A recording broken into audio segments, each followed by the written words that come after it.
to Solosaurus, a podcast about one-player board and card games. My name is Brandon Waite. And my name is Carter Mackey. And this is episode 26, where we're talking about a game about battling the barbarian hordes that took down an empire. Pandemic, the Fall of Rome. But first, we're going to do like we always do and start with the news. Our first bit of news this week is from a listener of ours, Matt Upton, who contacted me to let me know that Button Shy Games, which has made games like Sprawlopolis, these little small, often solo-friendly games that are wallet-sized, they are going to be kickstarting a new game called Antinomy. I had to look up, first of all, what antinomy means.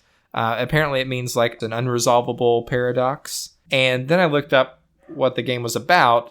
And it's a game about being a sorcerer who is traveling through the space-time continuum in search of spells.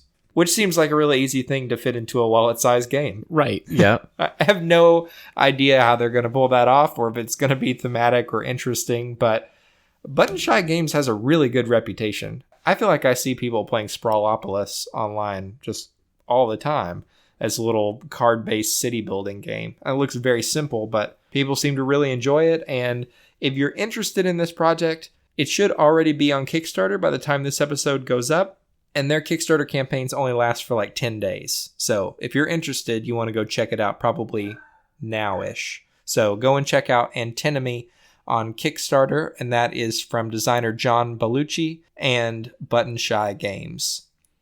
Our second bit of news this week is that Stonemaier Games has announced an expansion for Euphoria called Ignorance is Bliss. And this is a little bit unusual because Euphoria has been out for years now. I mean, like at least 5 years this game has been out and not had an expansion. Yeah, that is a long time. Yeah, it really is. And it's not the kind of game that people just talk about all the time anymore. It was critically well received, but anytime that amount of time passes with a game, unless it's a really standout title, it just fades away. This is pretty interesting to me, not only because they're sort of reviving this property by putting out an expansion for it, but also because this adds solo play for the game. If you're not familiar with Euphoria, Euphoria is a game where you play the leader of a dystopian government trying to keep your people happy by giving them a drug, basically, called Bliss, and so they'll continue to do the work that you need them to do.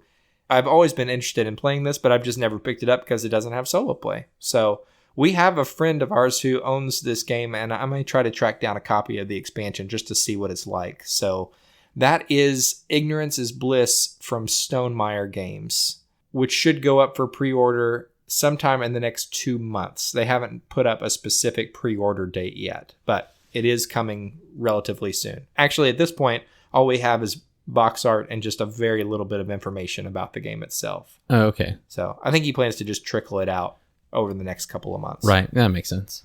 The next game I want to mention to you is Consumption, Food, and Choices from Colossal Games and designer Karen Knobloch. I believe I've pronounced that correctly. This is a game for 1 to 4 players that caught my eye a couple of months back when they first showed the artwork for the cover.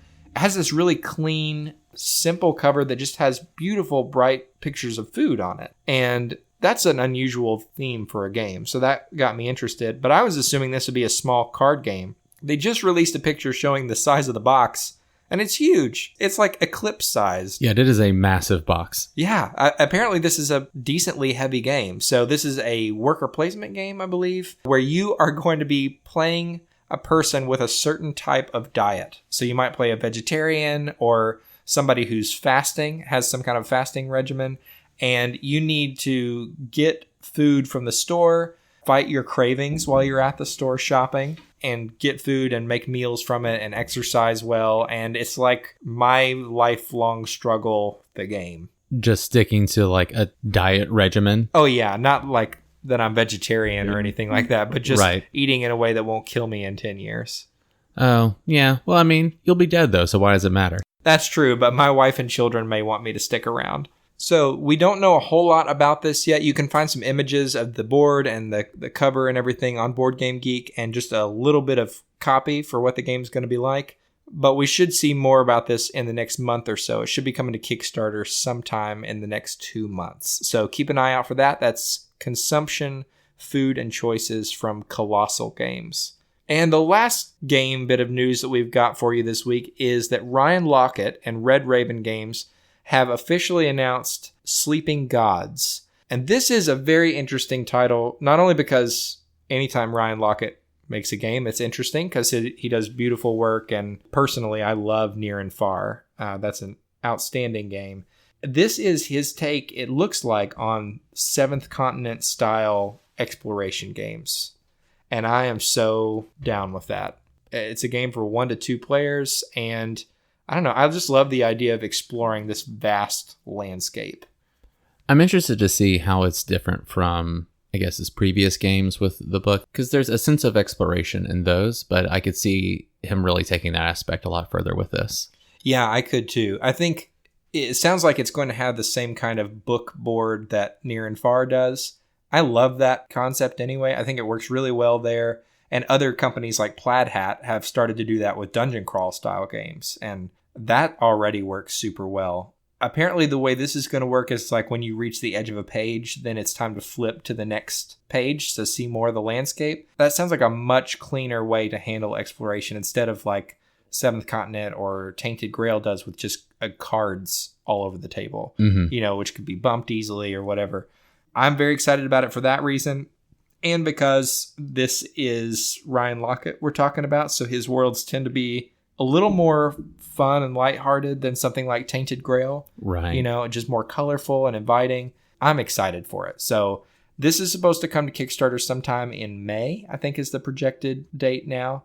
Keep your eye on that. That is Sleeping Gods from Ryan Laukat and Red Raven Games. You say coming like actually release or like a Kickstarter? Oh, yeah. Or something? A Kickstarter's coming in May, not the actual release of the game. Yeah, he tends to use Kickstarter, and Kickstarter for Red Raven Games is like the way I prefer it. So if you want to get in early, make sure you get a copy that comes with a few extra nice things. You can do it that way. But the retail versions are still super nice. So if you're not a Kickstarter person, don't feel like you're going to miss out if you don't back it. The last bit of news for you this week isn't actually related to a specific board game. It's some news about our podcast. So our podcast has just recently joined the Dice Tower Network, which is a very big deal for us because it gives us more exposure to a much wider audience who maybe doesn't know about solo games or maybe is just starting to explore them. We are thrilled to be part of it. The Dice Tower was instrumental, really, in getting us involved in the hobby. I mean, when I first started looking into games, it was Dice Tower videos is what I looked at. Yep, me too. Tom Bassel started playing in my house probably, I guess, 9 years ago at this point, and he just hasn't stopped. He's still talking. And so I love their stuff, and we are thrilled to be part of the network. So if you haven't yet checked out the other shows in the network, you can go to dicetower.com and see what other shows are part of that network. You'll still be able to access our show the same way you always have. Nothing will change in terms of how you receive it or anything like that. We're not getting paid now to do the podcast. None of that's changing. We're still losing money doing this. The only difference really is we have a wider audience and we have a great crew of people that we can collaborate with if we ever wanted to work on some special project for this show together. And we could be part of Dice Tower events like the con or the cruise or things like that. So that probably won't happen for us for a while, but just to let you know, we are part of the network now and we are thrilled to be here. And that's all the news we've got for you this week. So we're just going to do like we always do and get to the review. And the review this time is for Pandemic: The Fall of Rome. This is from designer Matt Leacock, who's designed the original Pandemic, and Paolo Mori. And this comes to us from Z-Man Games in 2018, and it plays 1 to 5 players. Pandemic: The Fall of Rome puts you in the role of various Roman leaders at a time when the world's mightiest empire is on the verge of collapse. Decades of political corruption and economic crisis and an overburdened military have left Rome open to attack, and like a pathogen invading the body, suddenly the Anglo-Saxons and the Goths and the Vandals and the other tribes from the fringes of the empire are going to begin sweeping into Rome to bring it down once and for all. So the only way to stop their advance is to fortify your cities, recruit armies, and ultimately try to forge alliances with the invaders, or just wipe them out completely before they overrun the empire or bring down the city of Rome itself. That's the idea of the game. So let's just get right into it by talking about the components. And the components for this game, I would say, are really good. Yeah, they're just really high quality components. The little Roman pieces that represent the Legionnaires, the art on it is all nothing mind-blowing, but just very high quality, good, solid stuff. Good construction. It's mostly wooden bits. There aren't any miniatures in here or anything like that. But Right. the pieces that represent like the forging of alliances with the different tribes are this really nice, like painted wood that's really looks kind of striking on the board. Plus, it's all in these bright, vivid colors. I don't know, the whole thing when it's laid out on the table, it has kind of a classic board game feel to it because it has all that wood and, you know, like a few plastic pawns and things like that. But it just looks great on the table. Yeah, I agree. So it's not going to like rock your world or anything, but the art is very well done. The quality of the cards is good. Everything about this is just a solid package. One of my favorite things about the production, and this is true, I think, across the series, with the exception of Pandemic Legacy, is that they managed to fit these high quality components into a very slim bookshelf size box.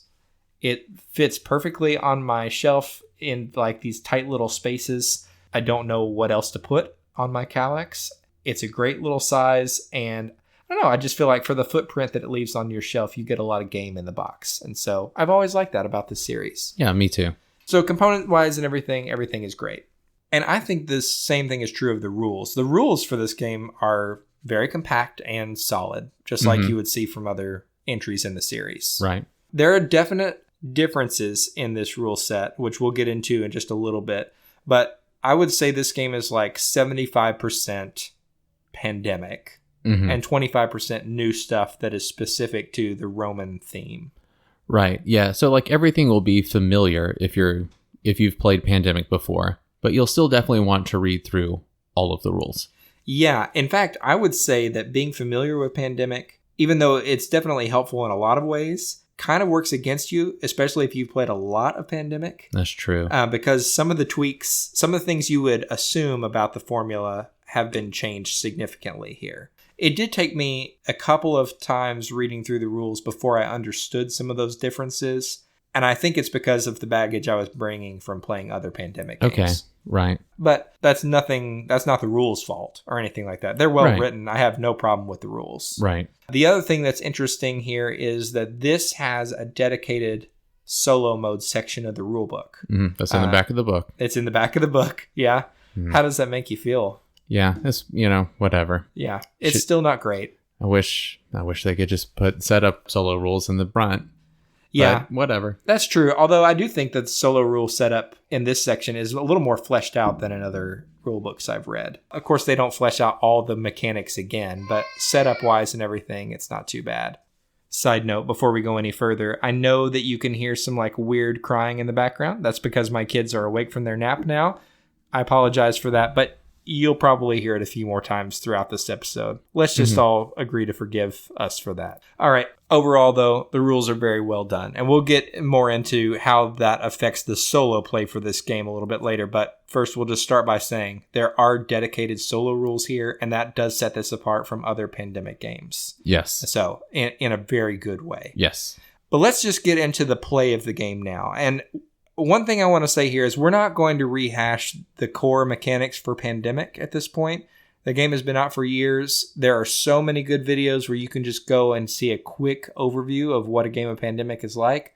I mean, really, chances are if you're listening to the show, you probably played it. If you haven't, you should. It's a classic for a reason. But it's a classic that was about battling disease as it spread across the globe. And this is an interesting reworking of that system. When I first heard that they were going to be releasing one new game per year with a different theme around those same core mechanics, my initial reaction was, why? I mean, the Pandemic theme is already really cool. Do we really need like a love letter amount of variety in the number of themes available for this game? Which they're nowhere near love letter variety, just for the record. But whenever I first heard that, I did think it was just going to be reskinning it, basically. Yeah, I did too, but it's definitely not. Apparently, the idea behind this series is that there are Pandemic World Championships held every year, and they're held in a different country. And to celebrate that year's championship, I guess there is a new game in this series that comes out where Matt Leacock collaborates with a designer from that country. And so the designer this time is Paolo Mori, who has done games like Libertalia and Ethnos, very well regarded. And what they managed to create here is definitely something that feels like the core Pandemic game to me, where you are going to be seeing bad stuff spread all around the board, and you need to be able to balance getting cards of the same color type to eradicate the disease or whatever it is you're trying to eradicate, plus also dealing with whatever's spreading to make sure it doesn't get out of control. All that stuff is still here, but it's definitely not just a reskin. And so we thought maybe the best way to handle this review was to assume that you know how to play Pandemic.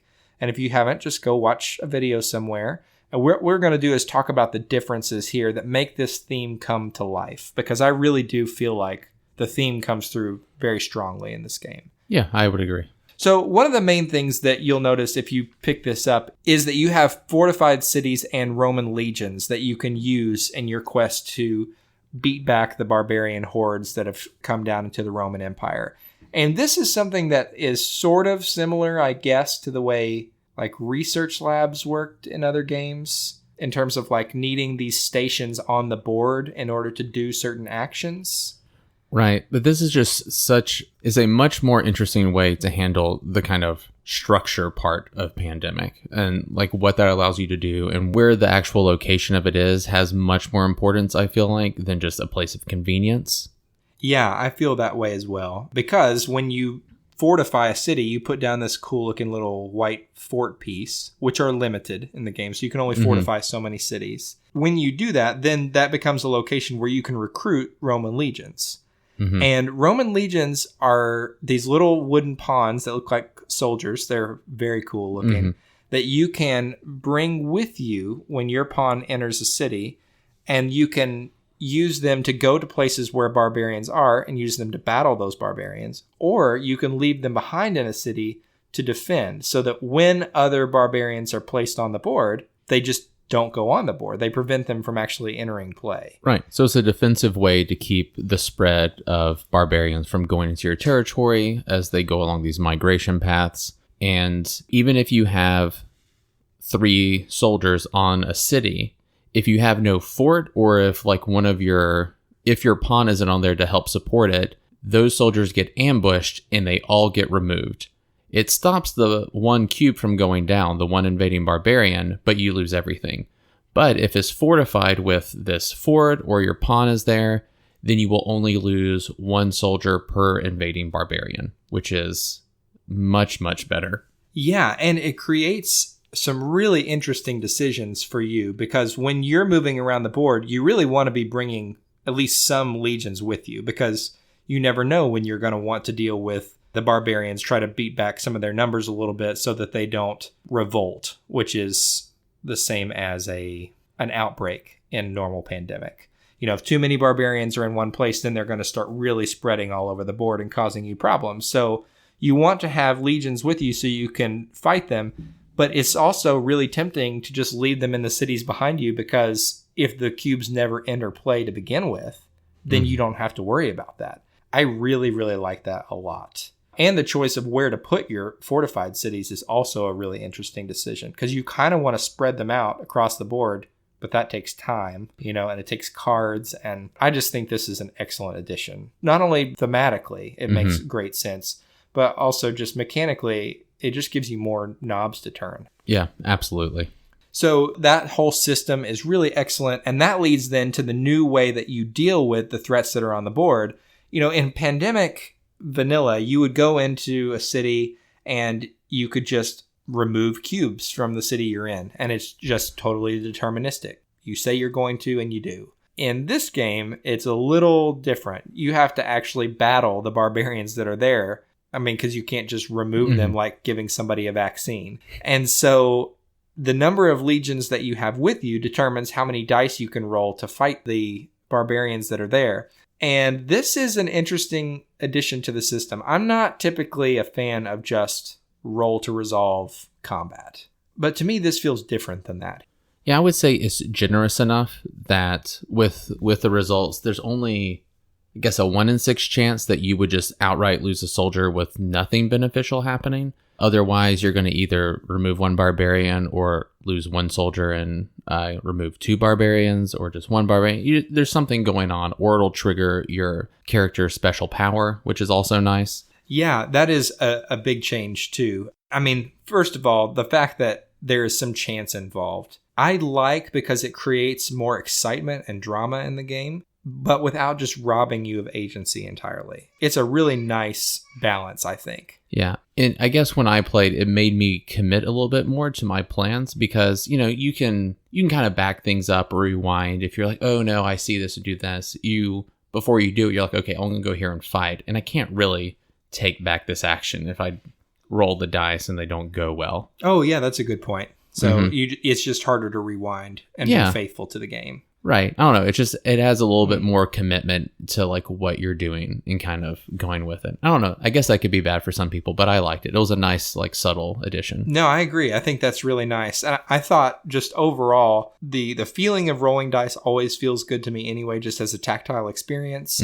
I like that. I like the not fully knowing and the excitement when the roll goes your way. And I mean, obviously the dice won't go your way always. But the fact that there's only a 1 in 6 chance that you just won't get anything good and that you'll actually lose stuff, that's a really nice addition to this. I would also say, even if you don't want to chance it, things are too critical on the line, you could always just leave a soldier there to protect, and that would prevent a cube from going down. And so you could always have at least that, like, one deterministic backup plan if you didn't want to risk it or push your luck. Yeah, that's true. Leaving soldiers behind as a defense mechanism as like deterministic combat in its own right is an interesting way of blending both luck-based combat and deterministic stuff. I really, really like that.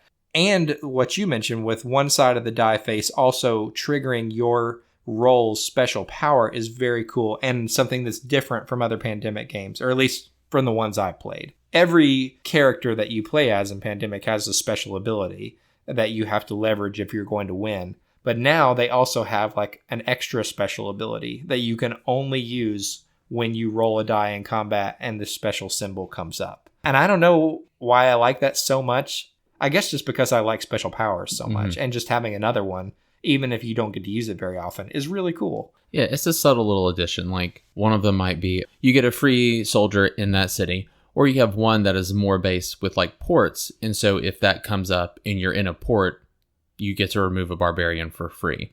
And so that kind of themes you to wanting to use that character to battle in port cities. Yeah, it definitely pushes you more into your specialty, which you should already be leaning into that anyway, if you're going to do well. But it just rewards you for consistently doing that. I really like all of that. I was nervous about the introduction of the die rolling, but overall, I think it's a nice introduction to the series. Maybe not something that needs to be repeated in every entry, but it fits well here with the combat specifically. I agree. Another change to the series that you see here, and maybe the biggest change, and the one that took me the longest to wrap my head around, is that you don't just place barbarians in cities when their card comes up. So in normal Pandemic, you flip a card, you look at what city it shows, and you just put a cube there. This system is more complex, but it's also more interesting because instead of just placing cubes down, now you have to look at the migration path that the barbarians follow from their tribe's home area to Rome.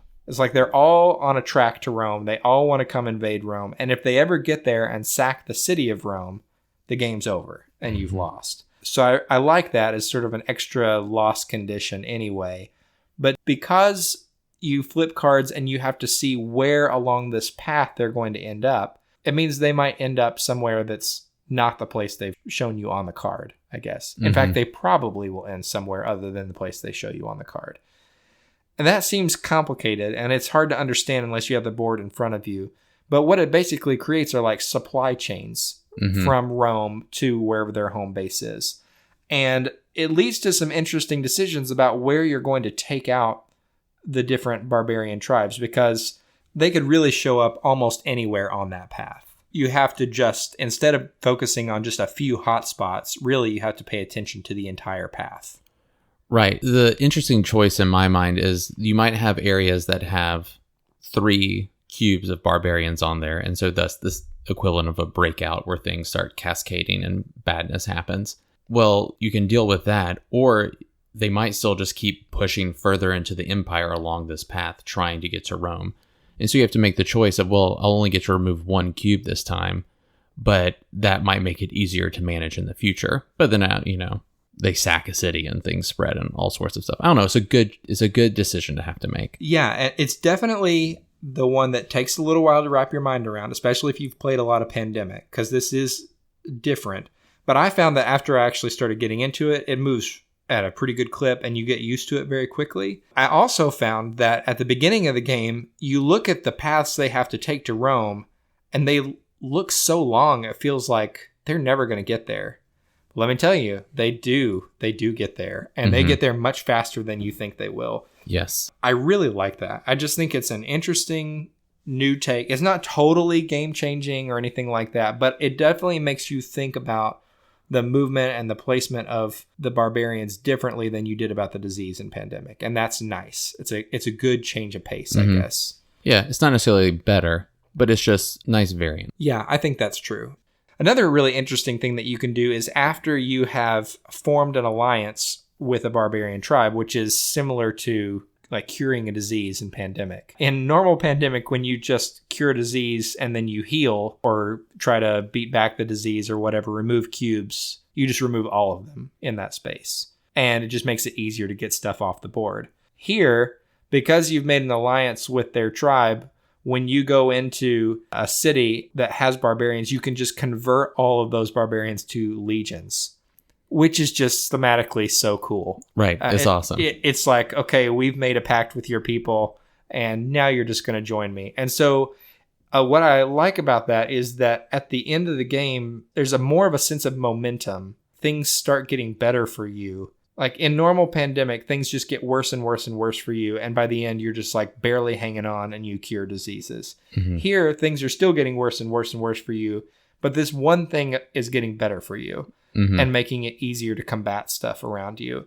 And I don't know, it just feels like dramatic in a good way for you and for the disease or for the barbarians here. So I don't know, it just creates sort of double the excitement at the end of the game for me. Right. It also opens up more options because normally you can only recruit at forts, and this allows you to essentially recruit out in the field, Yeah, and having that flexibility is so nice as the game goes by. Yeah, I really like that. It becomes more and more open-ended as the game goes. And so all of those changes are really good and really interesting changes to the core system of the game. And those are going to be true whether you're playing multiplayer or solo. There is one major change that specifically affects the solo game that I think we ought to talk about, because this is the main reason I wanted to try to play this game and review it. Because when I first heard about it, I was interested in the theme. I thought it was a cool, fresh take on the system. But what really hooked me was they said they've streamlined the solo play and made an official solo variant. And so in normal Pandemic, if you wanted to play solo, you just played a 2-player game where you managed both of the roles. And it's just messy. Handling 2 decks of cards and all that, it's just a pain in the neck. Yeah, it's not elegant at all. No, it's not. But what this system does is instead of having 2 decks of cards and multiple roles that you're dealing with, what you do is you pick 3 roles and you lay them out in front of you and you mark them with a pawn on which one you're using on your turn. So your first turn, you might use the consul. Then you use the next one in line, which might be the unpronounceable military leader's name. So you just take turns using your different roles, but you use 1 hand of cards. And that feels so much nicer. It's just less to manage, but it still keeps a strict hand limit of 7 cards. And so there's all this tension of like, wow, what cards do I keep in my hand? I really need to get sets together so that I can forge alliances with these barbarians, but I kind of need this one to build a fort. I kind of need this one to recruit people. There's all these different uses for cards, and you've got this limited hand size, but you have the freedom that comes with having 3 different characters' powers under your control and the presence of 3 characters on the board. Right. And you're essentially sharing your hand among all of those characters simultaneously, even though it is 7. Yes, which makes cooperation just that much easier. Right. But what really, really makes the solo mode shine is that one of the core problems in Pandemic and of any variety is how to get cards from your hand into the hand of somebody else who could use them. In Pandemic, that normally means like going to the same city as someone and giving the card of that city's name to the other person. And it's just this whole, like, all the stars have to align for you to be able to pull off this one simple thing. Right. Very difficult. Very difficult and very hard to do in a solo game, I think. If you're playing multiple characters, it just becomes cumbersome. So what they've done here is they've changed that action so that now, if you are in a city that matches one of the cards in your hand, you can place it next to the board in what's called the bank. No, treasury. Oh, the treasury. Mm-hmm. Yeah, the other financial institution. Right. Yeah, not the bank. You put it in your treasury, and it's basically like you're storing that card there for later. And that space has unlimited room, so you could just keep storing cards up there so that they're not clogging up your hand, and you can focus on the color that I need, right now, and save these for when you need this other specific set. Right. And it still takes one action per card to do. So it's not hot swapping just handfuls of cards. No. It takes one action to put down one card. And again, it still has to match that city that you're in. But it does give you the flexibility of not having to be in the same place as another character. That is just everything. It feels so much easier and so much better. And taking them back out of the treasury works the same way, where you just go to the city of whichever card you want to pick up, and you take it from the treasury using one action. And that sounds like a small change, but it just streamlines the solo game completely. That one change alone is enough for me to say, this is the way to play Pandemic solo. I just can't imagine playing it any other way. It's one of those things. I wonder how well that system would work for just like a regular version of Pandemic. Oh, just like house ruling it to do it that way? I wonder if it would break down. I don't know. There's enough that's changed in this version of Pandemic that it would be hard to test out all the ramifications that would have, I guess. Right. But I feel like it could work. If you are interested in solo play, this is the one I would recommend. I think it definitely makes a lot of other aspects of the game more complex and just adds enough new wrinkles that it would be hard to introduce a new gamer to this. But for solo play, this is definitely the way to go. And so if you're interested in just how that works, that's really the only change. Everything else works the same. You still use roll powers the same and all that. It's that one act of trading that really changes everything up. And it adds rules in here for how to tweak the difficulty, I guess maybe for the solitaire game or the multiplayer game, where you can add in more revolt cards to the deck, or you can... Which revolt is the same thing as a what is it called? Outbreak? It's the bad card that whenever you're drawing city cards. That's that one. Yeah, so you can add more of those revolt cards to the deck that will automatically make the game harder, make barbarians spread more quickly. Plus, there's also another rule in the rulebook that would say you can't have any legions or forts in Rome itself. And so that's one of the easiest ways to protect Rome in this game, is just to stock it with legions and forts. If you want to play a harder variant, you can do that, and taking that away would increase the difficulty considerably, I would say. So there is a streamlined solo mode. There are ways to adjust the difficulty here. My first game I found to be really easy, and I really just wasn't under any threat at all. But that was sort of the baseline. Yeah, I mean, they did call it the introductory version. Oh, well, okay. I was coming here to say that I thought this was too easy, but it's the introductory version, and I'm a wimp, I guess. Yeah. There are some games that are going to be harder than others, other games that are easier, just depending on which order the cards come out. But knowing that these things are here to tweak the difficulty is nice. So it does add some long-term replayability. Plus, there are the different roles that you can play, which all feel very different. And there's at least one role here that's significantly different than anything else I've seen in Pandemic. The role that gives you extra event cards into your deck, which is such a cool idea. Yeah. Plus the ability to see what's coming next and to prepare. That's really nice. All of that together with the different tweaks to the system and everything just makes this a really good game. In fact, I would just go ahead and say it's time to get into talking about the good, the bad, and the ugly for this game. And the main good thing that I have to say here is this is Pandemic, which is good, but with some extra cool tweaks to it. like some of the coolest changes to the system that I've seen. Right.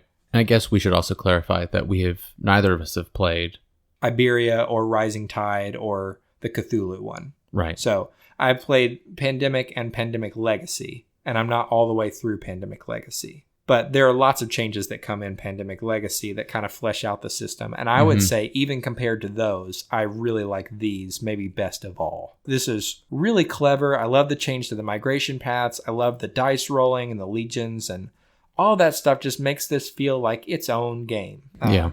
I mean, it is Pandemic, but it's something more. And maybe one of the best things I could say about it is, I think if you're the kind of person who plays multiplayer sometimes and solo sometimes, then both of these games could sit on your shelf with no problem. Yeah, I would say so. I mean, like you said, it's hard to beat how introductory just normal vanilla Pandemic is. But yeah, this is great, and it's obviously the way the solo rules are tweaked. It just really makes it so much better. Yeah, I would say this would be the game that you would play solo or with people who have played Pandemic many times or who are experienced gamers, and you save other Pandemic for like an introductory type game and you never play it solo again. That's what I would say here. And so I think there's a lot of good in here. It's a good production, looks nice on the table, has a small footprint. I mean, all the things that you already like about Pandemic are still here, but with just a little extra. There's just a lot of good in this box. Really, the only bad thing is, for me, I've always found Pandemic to be a pain in the neck to set up, just because of setting up the decks and the shuffling and all that stuff. It's probably not a big deal for you. It's not for most people. Doesn't bother me at all. I've never liked it. But that's a small thing, because it's not like it takes that long to set up. The playtime is quick, especially solo. I thought the whole thing was just smooth as silk. Yeah, it went really fast now that I think about it, I guess. Yeah, I would say maybe 40 minutes for my first game, which is not bad at all. Yeah, I guess it was that's what I was trying to think of. It was only like 45 minutes for my first game. Yeah, and your first game is always slower. Yes. Especially with some of the changes that are introduced here. Right. So it's a breeze to get to the table. It's the sort of thing that's not going to strain your mind so badly that, you're cooked for the rest of the day. Right. But it offers lots of meaningful choices. Right. I mean, the introduction of dice doesn't remove your agency from the game really at all. Nope. So it's still the same excellent Pandemic that you love, but with a cool theme and with some significant changes. And that is why, even though I like this game and I highly recommend it, we're not going to give it the stamp of approval, because we reserve that for games that we are just really in love with and that really capture our imaginations. And this game does so many things so well, and it's an incredibly well designed game, but it's still mostly Pandemic. And that just means I've played it a lot. It doesn't feel so new and fresh that it feels like, falling in love again or something. It's not like that. Yeah, it's hard to get excited about Pandemic in the same way. It is. And I thought maybe it would be even more different than it ended up being. And I'm not in any way dissatisfied with the difference. And I still stick by that thing that I said about being able to own both of them. I think there's enough difference there that if you like Pandemic, you definitely could. It's just that even though I like this game and I would recommend it to you, it's not one that I'm just thinking is a Hall of Fame kind of solo game. Mm-hmm. So that's what we had to say about Pandemic: The Fall of Rome. If you haven't played a Pandemic before, or if you're interested in playing one solo, this is definitely the one to check out. But that's all we've got for our review. Until next time, don't forget, this show is now a member of the Dice Tower Network, so you can learn more about the other shows in the network, or just go and see our cool logo on the Dice Tower site by visiting dicetower.com. You can also follow us on Facebook and Instagram. We post pictures of new games that we're getting in or what we're playing, or information about giveaways that we happen to be running. That's the place to go to learn more. Speaking of giveaways, we are running a giveaway right now that is for The Lost Expedition. If you're listening to this episode on the day it releases, you still have a few more hours that you can enter to win that. That's for The Lost Expedition and its expansion, The Fountain of Youth and Other Adventures from Osprey Games. And we'll be running another giveaway in the very near future. So go stop by our Facebook and Instagram pages to check that out. If you haven't yet, go to iTunes and leave us a rating or review. That helps other people to be able to find the show, which in turn means we can do more with this show. And if you haven't yet gotten your Solosaurus micro badge on Board Game Geek, we have them, and we will give you one for free. If you like the show and you want a micro badge and you don't have the Geek Gold for it, just send me a message on Board Game Geek. I'm more than happy to spot you the Geek Gold to get that so you can show your love for Solosaurus. That's all we've got for you this week. Until next time, I'm Brandon Waite. And I'm Carter Mackey. And this is Solosaurus.